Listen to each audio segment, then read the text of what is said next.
Bonjour à toutes et à tous et bienvenue pour cette nouvelle aventure viticole de la cave au Cador de Monzinc. Ici on se trouve sur la commune de la Capelle-Cavanac. On va rencontrer un jeune vigneron adorable que j'aime énormément parce que je le compte parmi mes amis. Donc on va rencontrer Benoît Aymar du Clos d'Auduy. Ici on est à peu près à 330 mètres d'altitude, on est sur la partie ouest de l'appellation Cahors et vous allez voir une sublime diversité des terroirs qui vont avoir une incidence toute particulière sur les vins de Benoît. Allez, venez avec moi, je vous emmène.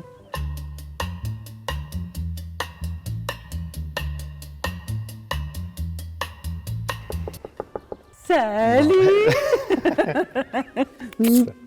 Ça va? Ouais. Elle vient ou pas dans le chai? Elle fait ce qu'elle veut. Ah ouais. Rappelle-moi son petit nom déjà. Stella. Stella. Ah, je suis contente d'être là. T'es bienvenue. Merci beaucoup. Vas-y, rentre. Allez. Ok, donc là Benoît, on est chez toi, on est dans la partie chai. Moi j'aime toujours poser des questions assez simples. C'est ton univers de travail, comment tu le vois, comment tu peux le décrire. Quel contenant tu utilises? Il y a une partie vinif, une partie stockage. Ouais. Ok. Eh bien, je t'en prie. Des choses simples. En fait, on travaille sur des petits contenants. L'idée, c'est faire des parcellaires. Parcellaire, c'est-à-dire que tu as une identité au niveau du sol et tu isoles une cuvée par rapport à sa parcelle. Pour chaque parcelle, ouais. Alors, on travaille inox. On a des vieilles cuves béton, on a du bois. Et voilà, mais l'idée, c'est quand même de travailler le plus simplement possible, le plus proprement possible. Pour toutes nos cuvées, on s'efforce à faire un gros boulot à la vigne, que ce soit pour les blancs, pour les petites cuvées, pour les ségalins. C'est beaucoup d'engagement à la vigne, de la taille jusqu'au vendange. J'ai la chance de travailler avec des super personnes. C'est les petites mains, on ne les voit pas assez, mais sans elles, on n'arrive pas à faire de bons vins. À la cave, on fait pas mal de vendanges manuelles, on travaille tout par gravité, tout est trié. Et en fait, à la cave, on ne fait pas grand-chose, si ce n'est... Si ce n'est quand il y a le gros de l'activité pendant même les vendanges. on fait attention à ne pas faire de bêtises, surtout. Ouais. Oui, attends, je rebondis tout à l'heure, tu disais le travail et la vigne, forcément, il est hyper important. Pourquoi tu as fait ce choix de culture? Parce que, en fait, mon papa était en polyculture, céréales, élevage, vigne, et mes deux grands-parents étaient agriculteurs aussi. Et en fait, quand tu baignes dedans tout petit, tu vois qu'est-ce qui est le plus rigolo. Mais autant, à un moment donné, je me posais la question avec l'élevage parce que ils avaient des tu l'as pas gardé du coup l'élevage? Non. Mais la vigne, c'est quand même chouette parce que tu as le côté terrien quand même et tu vois vite. Il te faut un an pour voir le résultat de ton travail entre le premier coup de sécateur à la taille et tes raisins. C'est concret quand même. Ouais. Tandis que faire pousser des épis de blé, c'est différent. C'est différent. Ouais. Et puis envoyer des agneaux à l'abattoir, je ne suis pas capable. Ah, c'est bien, moi non plus, je pourrais pas. Je suis capable de les manger, mais pas de les... Ça. Ça apporte quoi pour toi? Beaucoup disent que l'inox, ça apporte... Enfin, ça fait péter le fruit aussi au nez, en bouche. C'est surtout un contenant qui est inerte, donc qui a beaucoup de facilité pour toi au niveau de la vinif. Moi, alors par rapport à l'inox, il faut de tout dans le chai. Il faut du ciment, il faut de l'inox, il faut du bois. On travaille sans filet, sans soufre de la récolte. Ouais. Et l'inox, que je trouve, c'est que c'est comme une cocotte minute, c'est facile à laver. Ouais. Du coup, par rapport à l'hygiène, c'est beaucoup plus simple. On peut travailler aussi facilement le chaud et le froid. Nous, on a eu la chance de partir d'une copie blanche et de créer un chai. Ouais, c'est ça. Et on a un gros groupe de froid où on est capable de faire du -5 sur les cuves. Du coup, on refroidit, on réchauffe comme on veut. Et pour travailler les vins en toute sécurité, c'est beaucoup plus simple. Et puis là, elles sont vraiment dimensionnées par rapport à l'architecture du chai. Si oui, c'est ça. Je vois que tu alternes les... Elles sont toutes au même niveau. Ouais. Normalement, elles sont au niveau de la porte de réception. Ouais. Et ça reste des petits contenants, comme je t'ai dit, pour faire des parcellaires. Les cuves béton, en fait, qui étaient chez un voisin, qu'on a récupéré, qu'on a tout retapé. On a tout sablé, on a toutes remises en place, on a mis le froid dessus. Mais elles sont brutes à l'intérieur, mais on a changé les portes, mis des vannes et on les a décorées un petit peu. Ouais, c'est chouette. Ça a du sens avec ce que tu dis, comme tu as dit, page blanche, fais de ta vie un rêve et d'un rêve une réalité. Je suis en plein dedans moi aussi. C'est une phrase de syntaxe et je trouve que ça résume un peu nos parcours de vie, quoi. Ouais, tout à fait. Quand tu vois ça, tu sais pourquoi tu te lèves le matin, quoi. Exactement. Nous, le domaine, il est petit. Ça fait combien d'hectares en dessous? Aujourd'hui, on est à 14 hectares. Et donc, tu m'as dit tout à l'heure, tu fonctionnes en parcellaire, mais tu n'es pas d'un seul tenant au niveau du domaine, tu es éparpillé, On en a, si je un puis dire. peu partout, mais si tu veux, moi j'ai eu la chance de faire ma première vinif en Bourgogne. J'ai appris le métier là-bas. Ouais. Au début, je ne comprenais pas pourquoi, quand on vendangeait, on n'allait pas chercher les raisins qui étaient de l'autre côté de la murette. Mais après, j'ai vite compris. Si tu veux, les Bourguignons, ils ont été très forts par rapport à ça, d'avoir le sens de faire des vins qui étaient équilibrés, mûrs à un moment donné, juste vendangés au bon moment et séparés de l'îlot d'à côté qui n'était pas mûr, qui n'était pas à point. Et pour moi, ça a été une révélation, ça a été ce qui m'a dit je veux faire du vin, quoi. Et je veux faire du vin comme ça. Et quand j'ai eu la chance de pouvoir faire mes vins, c'était avec cette approche. J'avais envie de faire des vins terroirs. C'est vrai qu'à Cahors, on a quand même la chance d'avoir des jolis terroirs.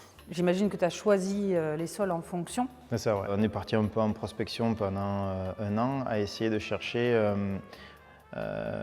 des spots vraiment intéressants pour faire des jolis vins. Et j'en ai sur Mauroux, à 8 km d'ici, j'en ai sur les plateaux à la Capelle, j'en ai à Touzac. Putain, ça te fait rouler quand même quand tu dois aller...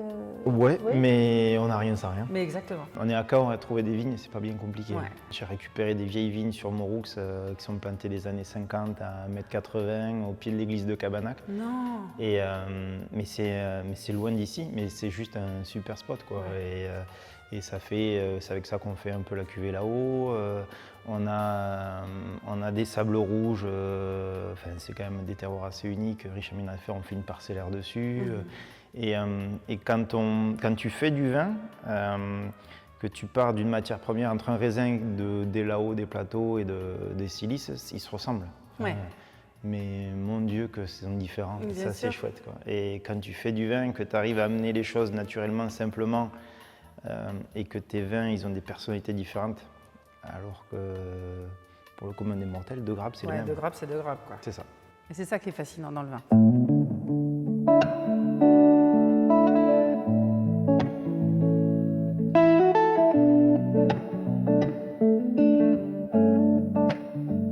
Bon alors Benoît, là, où on se trouve exactement ?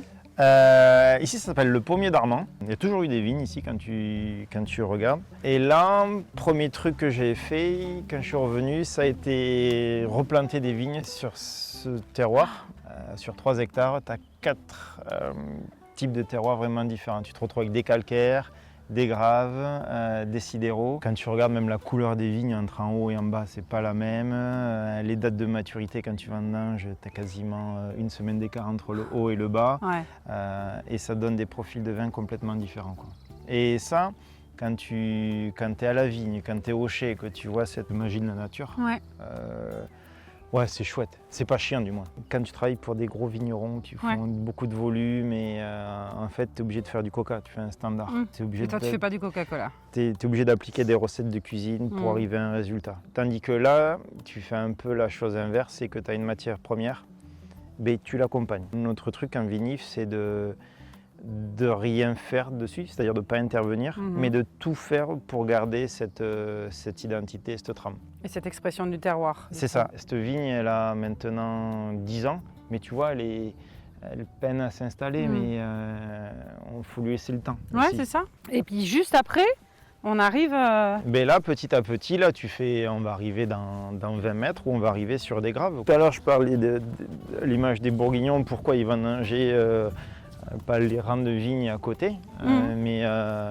au début je comprenais pas, mais là tu comprends vite, quoi. Entre le haut et le bas, il y a eu des millésimes où on a vendangé 1 semaine après, quoi.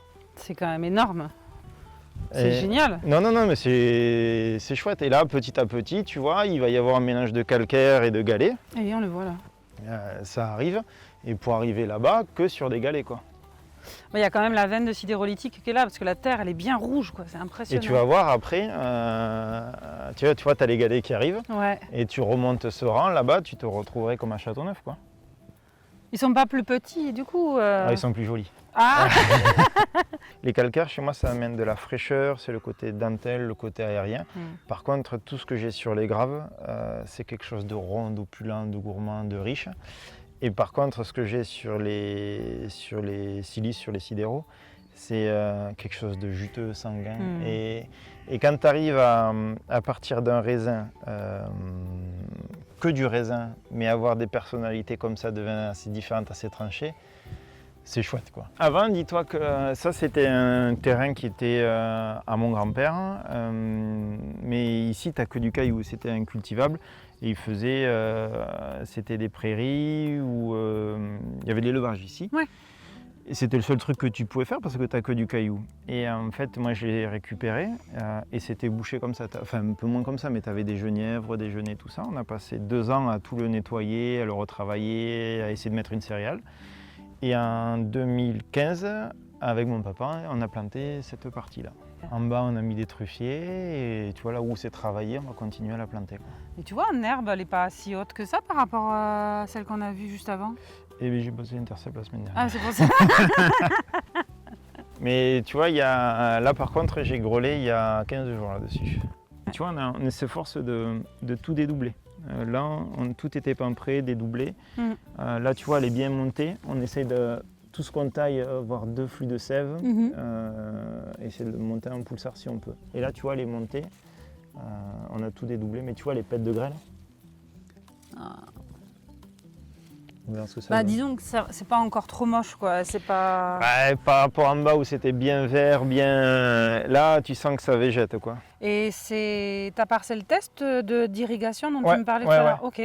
T'expliques un peu comment tu as mis ça en place? En fait, c'est venu que 2020, c'était un beau millésime pour tout le monde, grosse récolte. Nous, la vigne, elle était magnifique, elle était bien montée. On avait tout dédoublé, on avait fait le taf.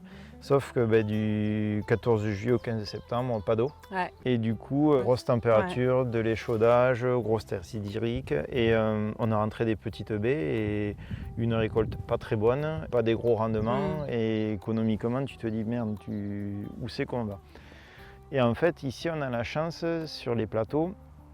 C'est que dans les années 80, ils ont installé l'irrigation pour faire des céréales, maïs semin, tout ça. Sauf que sur des cailloux, c'est pas facile. Mais on a le réseau d'irrigation qui est raccroché au lot. Du coup, on a installé l'irrigation en 2021. Et depuis, ça me permet on s'est aperçu qu'on faisait des super jus, où on n'avait pas forcément des gros degrés liés à la canicule, des choses bien plus équilibrées, bien plus aromatiques, mais juste en faisant 2 à 3 apports d'eau dans l'été, quoi. Tu t'aperçois que les grands millésimes qu'on a eus, c'était quand il y a eu l'orage du 14 juillet et du 15 août. Sauf qu'on les a plus, ceux-là. L'an dernier, mois d'août, il n'a pas plu. Non. Beaucoup plus avant, comme cette année, mai, juin, mais l'été très sec, très aride. Et du coup, la vigne a besoin d'eau, pas en excès, mais elle en a besoin. On travaille, entre guillemets, pas non plus au doigt mouillé, on travaille avec les stations météo, on met en place aussi des sondes sensitives qui permettent de savoir s'il y a de l'humidité dans le sol. Et on mesure aussi le stress hydrique des vignes en même temps. Et si tu veux, on arrose que quand la vigne en a besoin.